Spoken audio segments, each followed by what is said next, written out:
Attorney General Pam Bondi might absolutely be saying 100% the truth right now. And she may say, we have looked over this information and there's nothing.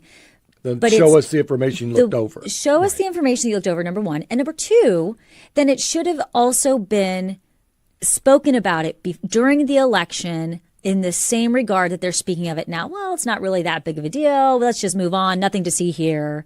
It was used as a carrot for votes. And the MAGA base feels like they got conned. If there's really nothing there, then it was a con job. If there is something there, there's a cover-up, as you said. And I think that regardless, obviously the president is standing by the attorney general, and this will test his base, and that it'll test it not necessarily that they are going to not vote Republican or support the Republican Party. However, I do think they will now have a little bit more of a skeptical view, essentially, of saying, well, wait a minute.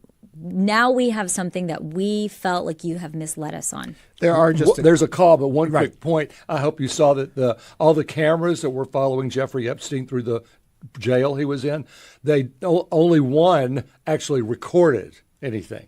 The cameras were live, but the one that recorded him didn't record him. So there's no recording of him being led into his cell. I want to throw out two more things in the story, and then we'll grab some calls. Maxwell and Epstein both were, Epstein was until he died, in custody for these crimes. There are lists of victims of these crimes. It seems inconceivable that Epstein could have done all of this himself. That's an excellent point. So who were the perpetrators of these crimes? Right. On top of that, podcasters from the right who were saying we need to investigate this as recently as this weekend seem to have gotten some phone calls from Trump over the weekend, and then on Monday came out to say, you know what, we're going to move on from this topic. Yeah, woman, she wants to testify. Yeah. She wants to talk. Right. His right-hand woman that was sort of his wingman, so to speak. Is this Maxine. Ghislaine. I can never say her last name right. I can't say her first name. Maxwell is her last name. Okay. Ghislaine. Maxwell. Somebody help us. Derrick does want to say something. Derrick is calling us from West Houston. It's 713-440-8870. Derrick, what's on your mind? Hey there, guys. Thanks for talking about this really important topic. So my name is Derrick Broze. I've been an independent journalist in Houston for the last 15 years, and I made a documentary about Jeffrey Epstein back in 2018 called Bringing Down Jeffrey Epstein. I've been enjoying the MAGA Civil War because I'm not a MAGA guy, so I'm sort of enjoying what's happening. But I just wanted to make it clear because the main reason people are concerned is because, as was mentioned, both Democrats and Republicans, including Donald Trump, were associated with Epstein going back to the 80s. Bill Clinton flew on the plane, 27 times. So I think the concern here is that whether it's a Trump cover-up or, Democratic cover-up, that we're never really going to know the truth of who those perpetrators were you guys were just talking about. Epstein was facing time for trafficking young girls, and Ghislaine Maxwell is in prison for that, but none of the actual people who were receiving the girls have been found guilty. There's connections from people like Leslie Wexner, who is the owner of the Limited Brands, who is very close to Jeffrey Epstein and sold him his house in New York City. There's a lot of people who haven't been questioned or brought in, or even interviewed. And so I think that's sort of why the public is looking at this and saying, okay, there's high-profile people, celebrities, politicians connected to this billionaire pedophile, and we're just being told, forget about it, there's nothing to see here.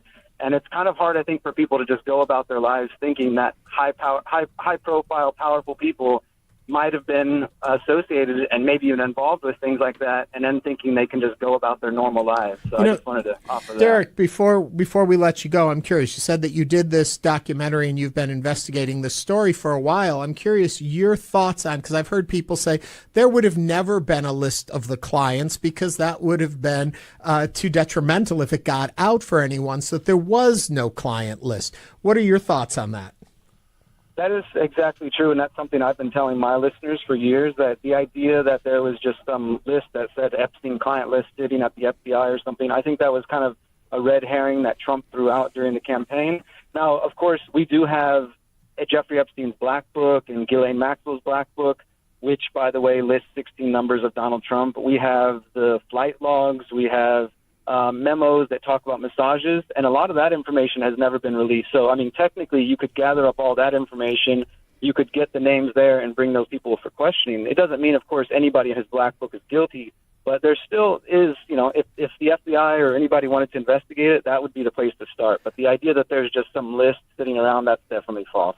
A few months back, I believe Wired magazine had done a search into phone locators that showed travel to and from the island and could pinpoint where the phones came from, and that these people, the residents basically, and then to the island. Do we know any more about that? They were doing that search. I don't know how far they went with it, but they had a good number of people that they were tracking through their cell phone locators. What do you know about that?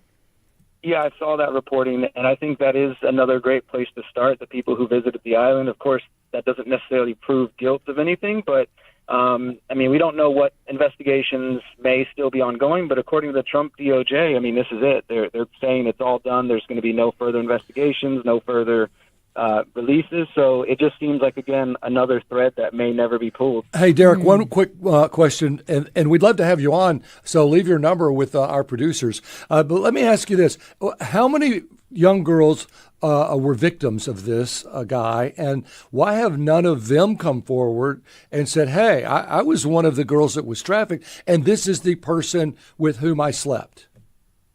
So we have had some of them come forward. You have Virginia Gouffre, who recently died allegedly of a suicide. There's some questions around that. You have Maria Farmer. There's some other women who have come forward, and even some of the women who were trafficked eventually ended up helping Epstein, like Sarah Ransom. And in some of those court testimonies, they did mention, seeing Bill Clinton, at a party or something like that. But I think the reason some of those details may have never come out outside of, say, podcasts or even these women's private conversations is because they were also sworn in some cases to secrecy through non-disclosure agreements. We know that Epstein originally, back when he was first arrested in 2005, he had a non-disclosure and a non-prosecution agreement. And actually in Trump's first administration, when he had his labor secretary, Alexander Acosta, during his confirmation hearing, he was in Florida, and he was part of the original sweetheart deal, and he said that he was told that Epstein was intelligence, and so they couldn't go any further of it. So I think that's another reason why some people may be afraid to speak out. Derrick, thank you very much for your thoughts on this. I do want to point out, though, the Justice Department does have the ability to void a non-disclosure agreement, so that can be taken care of in that situation. The important thing to remember is that there were young victims of this crime, and I think we get so caught up in the salaciousness of the story and what could happen that we forget that there are victims who were sexually trafficked and abused. We do know that much, I believe, from the information that we can officially say that. And